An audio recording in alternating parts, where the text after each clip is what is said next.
السلام علیکم دوستو، امید کرتا ہوں کہ آپ سب خیریت سے ہوں گے۔ دوستو آج ہم جس شخصیت کے بارے میں بات کریں گے اس شخصیت کا نام ہے کلیرنس ڈیرو۔ وہ فقط 1 پاؤنڈ فیس پر 7 برس تک مختلف عدالتوں میں مقدمہ لڑتا رہا۔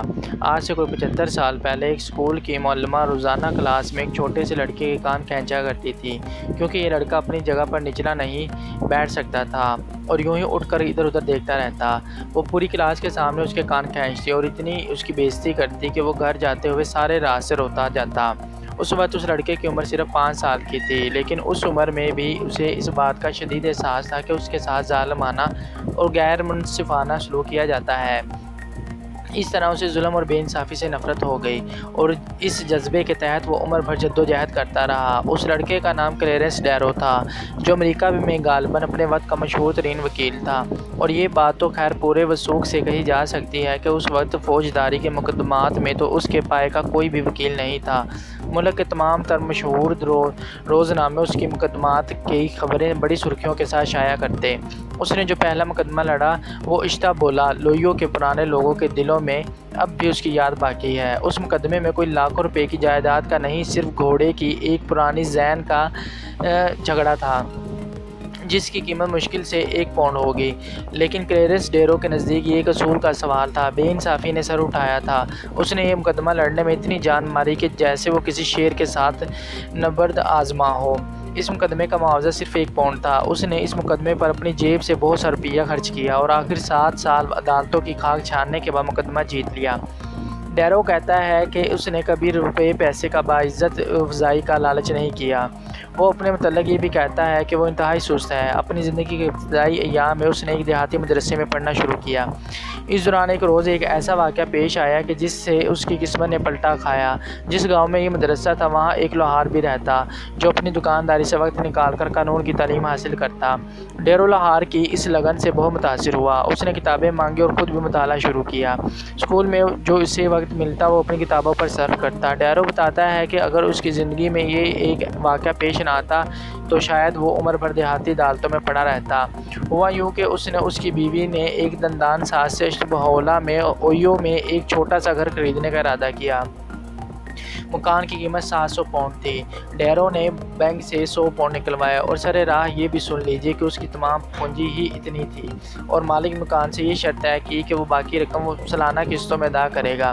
معاہدے کے تمام تفصیلات طے ہو چکی تھی کہ عین وقت پر دندان ساز کی بیوی نے دستخط کرنے سے انکار کر دیا۔ اس نے ڈیرو کی طرف حقارت بھری نظروں سے دیکھا اور کہا، دیکھو نوجوان، کھری بات یہ ہے کہ مجھے امید ہے کہ تم زندگی بھر 7 پاؤنڈ کما سکو۔ ڈیرو یہ سن کر تلملا گیا۔ اس نے تہیہ کر لیا کہ وہ ایسے گاؤں میں نہیں رہے گا۔ چنانچہ وہ اشتبہولہ کو خیر باد کر شکاگو چلا گیا۔ شکاگو آنے کے بعد اس کے پہلے سال کی آمدنی صرف 60 پاؤنڈ تھی۔ اتنی قلیل آمدنی میں وہ اپنے کمرے تک کا کرایہ آسانی سے ادا نہیں کر سکتا تھا، لیکن دوسرے سال یہ آمدنی 10 گنا ہو گئی، یعنی 600 پاؤنڈ۔ اب ڈیرو شہر میں خاص اٹارنی بن چکا تھا۔ ڈیرو کا کہنا ہے کہ جب میرے دن پھرنے لگے تو ہر رکاوٹ خود بخود دور ہونے لگی۔ بہت جلد اسے شکاگو اور نارتھ ویسٹرن ریلوے کمپنی کا اٹارنی بنا دیا گیا اور اس کی آمدنی میں بہت اضافہ ہو گیا۔ پھر ایک زبردست ہنگامہ ہوا، ہڑتال، نفرت، دنگا فساد، خون خرابہ۔ ڈیرو کی ہمدردیاں ہڑتالوں کے ساتھ تھی۔ جب ریلوے یونین کے صدر یوگین ڈیز پر مقدمہ چلایا گیا تو ڈیرو نے ملازمت چھوڑ دی اور محکمے کی قانونی پیروی کرنے کی بجائے ہڑتالیوں کے وکیل کی حیثیت سے عدالت میں پیش ہوا۔ یہ ڈیرو کا سنسنی خیز مقدمہ تھا۔ اس کے بعد اس نے کئی ایسے زبردست مقدمے لڑے کہ جن کی صدائیں بازگشت آج بھی سنائی دیتی ہے۔ مثال کے طور پر لیوپولڈ اور لوب کا مشہور مقدمہ لیجیے۔ یہ دونوں ایک بے گناہ شخص بوبی فرینکس کے قاتل تھے۔ لوگ اس فاقانہ قتل پر اس قدر برآشفتہ تھے کہ جب بھی کلیرنس ڈیرو نے دونوں قاتلوں کی پیروی کرنے کی ذمہ داری سنبھالی تو اس پر نفرت اور حقارت کے پتھر پھینکے گئے اور مجرم کا لقب دیا گیا۔ اس نے ایسا کیوں کیا؟ ڈیرو کہتا ہے، میں نے یہ مقدمہ اس لیے لیا ہے کہ ان ملزموں کو نفرت کی لہر سے بچا سکوں۔ آج تک میرا کوئی موکل سولی پر نہیں چڑھا، اور اگر کبھی ایسا ہوتا تو میں شاید اپنی جان لے لیتا۔ میں آج تک کسی مجرم کے تختہ دار پر لٹکنے کی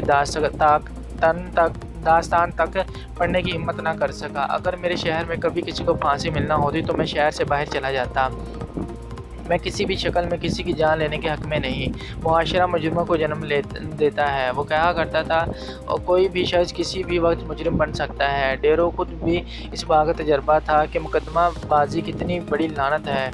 ایک بار اس پر جوری تو رشوت دینے کا مقدمہ چلایا گیا اور اسے اپنی صفائی کے لیے اپنی قانونی ذہانت اور جسارت کا سہارا لینا پڑا۔ اس مقدمے کے دوران ڈیرو کا ایک ساتھی اس الفاظ میں خراج عقیدت پیش کرتا ہے کہ اسے زندگی بھر یاد رہا۔ اس کا پرانا موکل اسے ملا اور کہنے لگا بات یہ ہے کہ ایک بار آپ نے مجھے سزائے موت سے بچایا تھا، اب آپ مصیبت میں ہیں اور میں آپ کی مدد کرنا چاہتا ہوں۔ آپ ایک اشارہ کریں تو میں اس مقدمے میں آپ کے خلاف سب سے بڑے گواہ کو ہلاک کرنے کو تیار ہوں اور اس کے لیے آپ کو 1 سینٹ بھی خرچ کرنا نہیں پڑے گا۔ چند سال پہلے ڈیرو نے ایک کتاب شائع کی جس میں اس کی اپنی زندگی کی کہانی ہے اور اچھی طرح یاد ہے اس کتاب کے ایک باب کے مطالعے کے لیے رات بھر جاگتا رہا۔ اس باب میں ڈیرو نے بتایا تھا کہ زندگی کے بارے میں اس کے نظریات کیا ہیں۔ لکھا تھا میں پورے وثوق سے نہیں کہہ سکتا کہ میں نے زندگی میں واقعی کہاں تک کامیابی حاصل کی ہے۔ میں نے غلطیاں بھی کی ہیں، تقدیر کے مضبوط ہاتھوں سے اپنے لیے زیادہ سے زیادہ مسرتیں چھیننے کی کوشش بھی کی ہے۔ ہمیں زندگی کے سفر کا رخ انجام پیش نظر رکھنا چاہیے اور اس بات کی کوشش کرنی چاہیے کہ ہماری زندگی کا ہر دن اپنی جگہ مکمل ہو۔ مجھے یقین نہیں آتا کہ میں بوڑھا ہو چکا ہوں۔ اب سے کچھ عرصہ پہلے تو میں نے دنیا کے سامنے اپنے سفر کا آغاز کیا تھا۔ اس وقت میرے پاس اپنا سفر کرنے کے لیے بہت سارا وقت تھا۔ اب سفر ختم ہونے کے قریب ہے اور سورج غروب ہو رہا ہے۔ آغاز سفر کے وقت راستہ کتنا طویل دکھائی دیتا تھا اور اب یہ کتنا مختصر معلوم ہوتا ہے۔ دوستوں امید کرتا ہوں کہ آپ کو ہماری یہ ویڈیو بہت پسند آئی ہوگی۔ اگلی ویڈیو دیکھنے کے لیے بیل آئیکن پر کلک کیجیے گا اور چینل کو سبسکرائب کیجیے گا۔ اپنا بہت خیال رکھیے گا۔ اللہ نگہبان۔